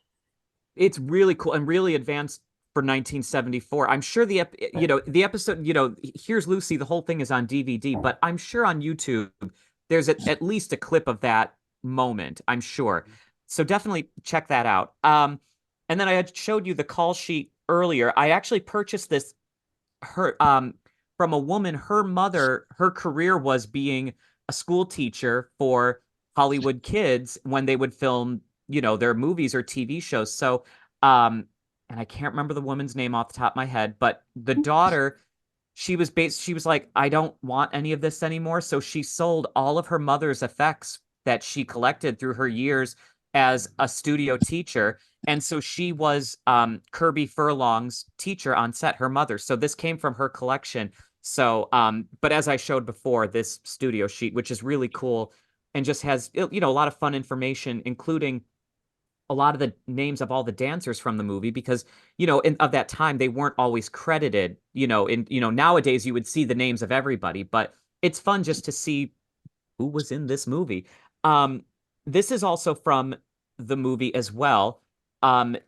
These are a couple of sheets of the production heads. So they would write, different movies, different press, pardon me, who, people who worked on the movie, press, things that needed typed up. This was the original letterhead that they would use on the movie. And this actually came from the UK. I have 2 sheets of this. I've never seen it before. So I was lucky to find this, but that's from the movie itself. This is a promotional item from the movie. A lot of, these are ashtrays that were put out that were given to like Wow. cast and crew. I mean, I don't know of anyone else receiving these. These were never on the market, but were used for promotional purposes. Give me And that. it says "Love Lucy" here, of course. And there are 2 versions of this. There's a circular version and the square version. This, of course, is the square version, and it still has the felt on the back of it, Oh, which a lot of wow. times this stuff would fade away or, Oh, get torn up. yeah. I Um, like decorative ashtrays, and like it's a Lucy decorative I know, ashtray. isn't it Oh so my cool? goodness. So this is really fun. I've always wanted to get, there's very few of them, but they actually even put out a promotional mirror with this Mame image, that we're all used to. And this was a brochure about the movie that they put out. Um, and it's, but I love how they say the screen achieves one of the great entertainments in the history of motion pictures. And I just love that because I think they totally did, They regardless did. of of everything. Just a couple more items, I promise. Um, I know at home I have the record at my parents' house. My collection is split between here in New York and back home in Jamestown. But who doesn't love a good old 8-track? I mean, Oh my just the soundtrack on goodness. an 8-track. Why not? I have no way of listening to it, of course. I don't have an 8-track player, but I think I got it on eBay for like $7, and I was like, yeah, I'm gonna buy an 8-track because it's Oh my Lucy. goodness. Oh Um, my goodness. and this is kind of unique. They made scripts. So of course they had like the shooting script for the movie, but they also created a transcript of the script to make the closed captions for the film or for films in general. And this is the Mame transcript script, so they could do the closed captionings for different releases in theaters, wherever they did it. And it's very cool. And what's interesting is it says it's the cut version, and I'm not entirely sure as I've followed along with this, watching the movie before. I still can't figure out why someone would write cut version because it doesn't mention, like Shelley, how you showed that one picture with the grandfather clock being like the bar. That scene, I don't have that scene, but so I don't know what they're referring to as cut version. But the other thing I'll show, it's a picture. But Lucy was very known. Um, Peter had talked about this with the Lucy Room with his Instagram, that how he's shown the gifts that Lucy would give like cast and crew. She always loved to give presents and create things. And I was given by Wanda Clark, who was Lucille Ball's personal secretary and worked on the movie as well. Lucy had created a keychain, and it said on the one side, "Love Lucy," and the other side of it said, "From Mame," and it's a gold keychain. And here we go. And I have this is I'll zoom in to see it, but this was Lucy's keychain. She kept one for herself. Might be kind of hard to see, but it's still in the case. And this was Lucy's own Lucy Mame keychain that she gave to cast and crew. But that I Oh keep my that at God, my I parents' remember those house. keychains. Oh my I do God. too, yeah. Yeah, so that's my show and tell. Sorry if it went too long. I'm sorry. It's okay. We'll just share. It was great. You've got a lot of collection. Wouldn't you think my collection's complete? Yeah, But that's let's just share a story of couple my more life. things, and then we will wrap up if that's okay. So if you're going to share your what you have to share, and then we'll end our episode on Mame. Okay. Thank you so much, though. It was we were like, oh my God. Of course, Peter, you have some things too. Is that right? I do. Yeah, Peter, go ahead. Yeah. Okay, I'll quickly go through them. Some of them you've already shared, Michael. Oh, okay. But this is for early promotion of the film in theaters. These Ooh, were usher badges that Oh, when theaters actually had ushers back then. cool. So this is what they would pin to their vests or their jackets. Oh, how cool. wow. And then let's see if it goes to the next one. Is it going to the next one? Let's see. I've never seen that before. All right, let me stop sharing there and I'll go. Let me try this next one. Let me try this because I don't know why it didn't go to the next image. But this is an invitation. This is the actual invitation to the West Coast premiere of Mame that was held out here. And what I find interesting Oh. is the film was released on March 7th of 74, but they had the West Coast premiere on the 26th of March. So I don't know why they would have had such a gap in time between the film actually being released and when it premiered on the West Coast out here. I know it was premiered in New York in early March. So I can't with the roller skate. I love it. The roller skate you. detail on that is just precious. Yeah. okay, let me share. This is the interior. I don't know why it's not letting me go through the images, but that's the interior of it. So it gives you the times and Oh, what time it started and everything. wow. And then here is a ticket. This is a ticket for the premiere. It's not been used. Oh, wow. And these are all from your collection as well. Is that correct? These actually, they used to be. I used to have all these, and then I've parted with them over the years, but I kept images of them. Wow. Oh, that's stunning. Unused. Amazing. And then let's see.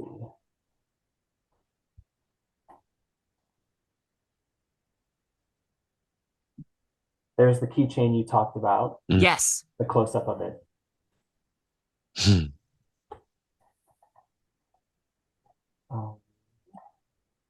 And then this is the other ashtray.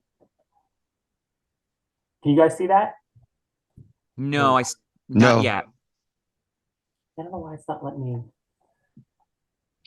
Oh my God. So you had shared the square one. This is the circular one. Very similar. There we go. Oh, okay. Yes. Yeah, I love that there's two different versions of it. I still need the circular one. I'll get there. And I don't really understand why. Because I don't either.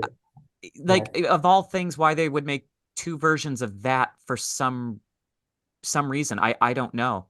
Right. Ooh. And this is a silk scarf that was given out as a promo piece. Oh. And I don't think there's That's very beautiful. few. It's so cool. Wow, that's a new one for me. Shelly, have you seen that before? I have seen that before. I don't Yeah. really know much history on it though, but Right. I think it's in the line of the ashtrays and the mirror and those sorts of things. Yeah, that one I've never seen. The mirror is like a bucket list item for me still to find. Very few of those exist. Okay. Let me try something real quick. Why? Sure. So y'all are real I don't know Mame why it's not. enthusiasts. What was that? Y'all are really Mame enthusiasts. Oh, yeah. But I think what's fun with collecting Lucy, and Shelly, Peter, let me know what you think on this too. Right. There are definitely fans who are more or less like, I love Lucy first and foremost, and maybe that's just it. And then there are those in the Lucy community that are it is Lucille Ball through and through. It's the entire career. And so I think it's fun to have, like I have my Lucille Ball collection, but I have a Mame part of that collection. I have an I Love Lucy part of this part, yours, mine, and ours, things like that. I think it's so fun to collect from all the different things as much as my wallet will allow me to do. But I think I just think that's really fun. And you get the whole appreciation of what one person achieved in their lifetime and career. Yeah, Awesome. I agree with that. As you can see behind me is Yes. I'm in my Lucy room, and a lot of this stuff is not I Love Lucy. Mm-hmm. It's really ranging from I don't really have too much from the 30s, but 40s up through the 80s. And because I celebrate everything about her, and that's what I do with my social media, everything. Mm-hmm. Because like you said, there are a lot of just I Love Lucy and that's it, but there just was so much more to her than that, personally, and in her career as well, that I like to have a lot of all of it. Yes. Peter, do you have anything? Are you still trying to share something? Share something with us? Yeah, I've got a few more pieces to share. I'm just trying to figure out why it's not letting me. Do you want to go over to me? I have some more photos. Go ahead, go Is that Shelly. okay? Yeah, I'm trying to figure Okay. out why it's not letting me like zip through the pictures instead of closing the screen and resharing every time. So go ahead.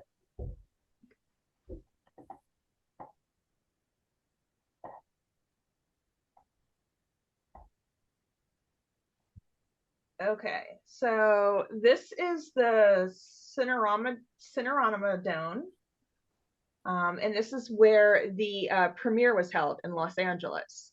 And the reason it looks like that is because it was at Easter time, so they made it all up like an Easter basket. Mm. Gorgeous. And Ooh. this is Lucy arriving. She it was an affair. There's a whole marching band, as you can see behind her, and Oh my rolled in. Oh my God, that's gosh. literally me rolling into Montclair. Yeah.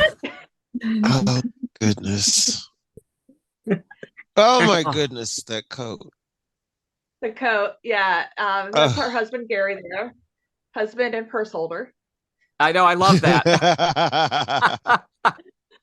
When Lucy was doing publicity for this and the opening and everything, she dressed as Mame. Oh All my those goodness. interviews that she did throughout the country, she was dressed as Mame She was Oh like because the my original Margot gosh. Robbie of how she did all of her red carpet looks this year in Barbie As looks. It's like Barbie. Lucy Uh-huh. did it first, How interesting is Wow. that? Lucy did it first, Yeah. always. That's Brand cool. identity. It would be really cool to get all these photos like in maybe the group chat, and then we could do like a montage or something. Mm-hmm. Because that would be so so that's cool. Army Archer there interviewing her. Oh wow. Yes, They kick. had Come on, leg. I mean, Charleston. she could dance. yeah. She had moves. And that's her Ooh. mom, like I said, always with her. Mm-hmm. And that's Kirby Furlong there. And Sheen Sachs is right behind them. So this gets into a bunch of photos with him in. So she's dressed again in that outfit from the bicycle photo. Mm. Yeah, I don't know if we even see this costume in the film. I don't think we do. I don't recall it at all, really. Yeah, I don't recall. I would remember that hat. And honestly, look at them shoes. Come on, I'd remember both of that. Yeah. I Yeah, didn't see that. it I really don't think we see this. This must be all I hope, these negatives could be in some vault somewhere that we just haven't discovered yet. Maybe this footage still exists and we just don't know it yet. The Mm. director's cut. That's the legacy I want to see. The There you director's go. cut. Right. Ooh. Oh, that's fun. Laughs behind us out there. This given the wig there, this looks when they may have been shooting that scene that Patrick showed earlier with the steamer trunks. I think that's the scene. Yeah. Right. Yep. Yeah, it is, because he's in like that night, like smoking jacket, bathrobe kind of thing there.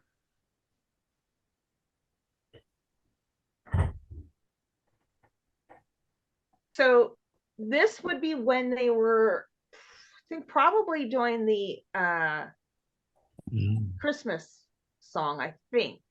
It's hard to tell because she has that black top on, but I think Yeah. that might have been just her jacket. And I know that the tall boots were something Lucy wore a lot after her ski injury because they helped, was more support on the leg. Mm-hmm. You'll notice that if you watch the 5th season of the Lucy show, she was doing that. But again, those legs, my gosh. No. What just occurred to me, Shelley, what, as you said, of course we know what happened with the ski accident. That's how she broke her leg. But in the movie Beauregard, he's skiing, and that's that's how that accident happened. Just the parallels. It's interesting.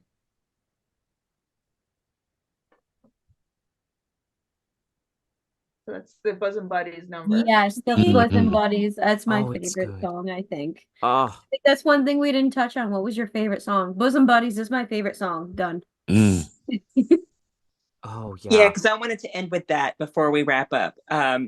Yeah, so just talk about our favorite song. And for part two, of course, we can come back for part two because we still have other Mame enthusiasts that unfortunately weren't able to join us today. But all of this is unreal because I didn't know this stuff existed in terms of merchandise, in terms of pictures. I mean, you all are Lucy fan.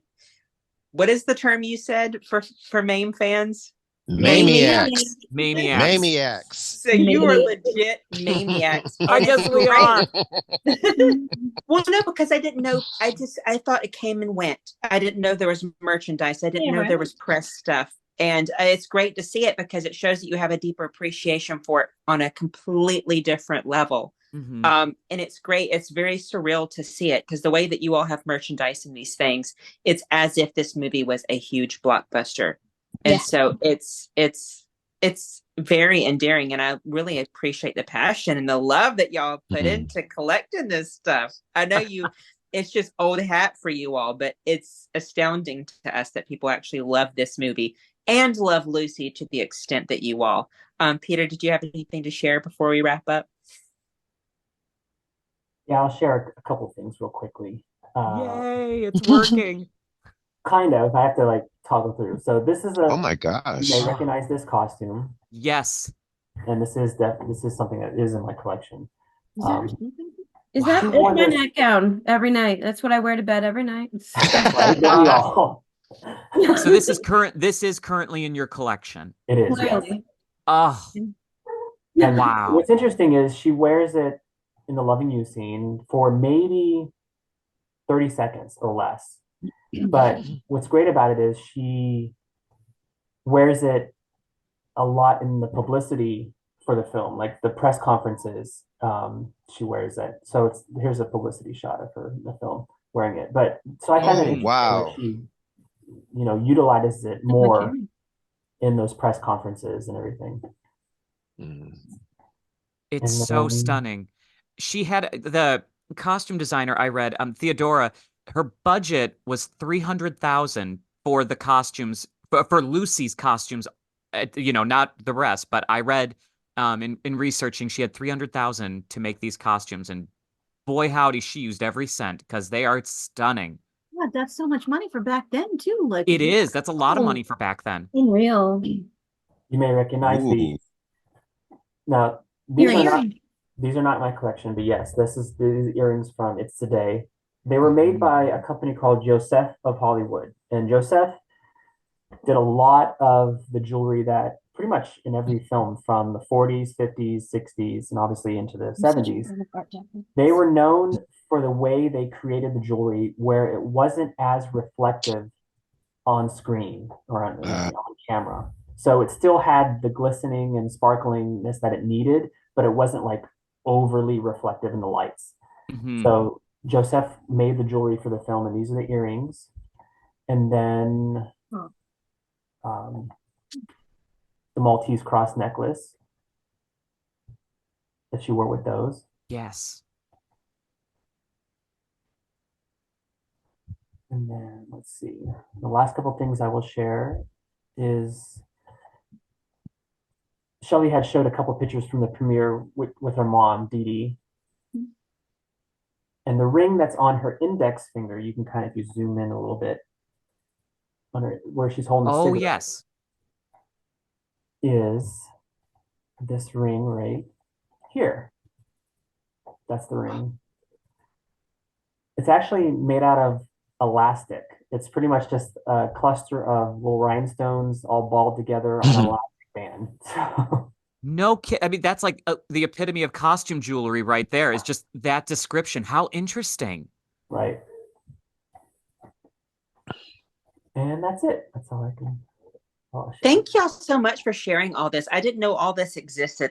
My mind's a little bit blown at the moment because I just thought that the whole film came and went. I didn't know that Lucy fans and collectors went to that extent to collect all of these pieces and photos and behind the scenes and programs and everything like that. So I really applaud y'all, and I'm really happy that y'all shared that with us because it shows y'all's passion and it shows that this movie does have a diehard underground fan base that goes above and beyond to collect these things. And it'd be interesting for in the future if you all at a convention, a Lucy convention, have like a Mame stall, like a Mame booth. Yeah. Legitimately, like a Mame booth, Yeah. so people can go to you all's booth to see these Mame pieces, these pictures and everything. So It would be before fun. I will come Lose my mind, dressed I would as join every one of you there. yes, we will all come as a different Mame. I will definitely, since I'm from Georgia, I'll be charmed. Yes, I'll be oh my God, charmed. can't wait to see you in that pastel giant hat. Yes. Yes. We'll all come as Oh, different God. Mames. But Yes. before we end, and we're going to end, just briefly going around, I don't want to hear four or three. If you only had to choose one song that's your absolute favorite in this movie, what would it be? Bosom Buddies. It's just fun. It's full of shade. It's so drag. Come on. It's beautiful. I love that song. I like My Best Girl because can sing another song to my cat now. I made a cat. Mine would be It's Today because not only is the beginning of the film, but it sets the tone. And like Michael had said, the extravagance of it yeah, it's everything. I second that. For me, it's today. I just the message behind it, the lyrics, the orchestrations, like that is it's just what I want. That's it for me. I'm gonna go with Loving You. Two reasons: a, the fashion parade, and second, the chemistry with her and Robert Preston. I love it. I love that song so much. Darren? Mine is going to be If He Walked Into My Life Today. That's my favorite. It tugs at my heartstrings no matter who I hear singing it. And I have a nephew, so it adds a level of stuff to it now. So yeah, that's gonna be my favorite song. Mine would be Bosom Buddies and It's Today, but I really like Lucy's version of We Need a Little Christmas. I think it's so charming and so sweet. And with my favorite Goldfiends up there, they were live texting me when they watched it the first time. And can you briefly just tell us your opinion on the Santa Claus mask that Lucy wears in? My goodness, it's a nightmare. But that whole scene is just literally me being like manic and like playing with my children. I'm like, let's go crazy, let's go dance in the kitchen. Well, I mean, Let's get the Christmas presents. Let's go. That's how we are in September for our Halloween. Yeah. It's like fuck Love it. that. Yep. Halloween immediately. Let's go. Dress up. Let's go. I love it. And I wanted to close with this one line that nobody said, but it's hilarious. Before they sing Bosom Buddies, Vera and Mame are saying that I forgot the line where, we're at the point in our friendship when we can tell each other anything. And then Vera goes, "Do you got a quarter for the John?" I love that. You got a quarter for the John. I just love it. I love it. Thank you all so much for being here. And this was a really informative and just fabulous episode. Thank you all so much for loving Lucy and loving Mame as much as, well, I don't love Lucy as much as you all, and I definitely don't love Mame as much as you all, but thank you for keeping the spirit alive. Thank you so much for having us. This was a blast. It was. Y'all are fabulous. Thank y'all so much.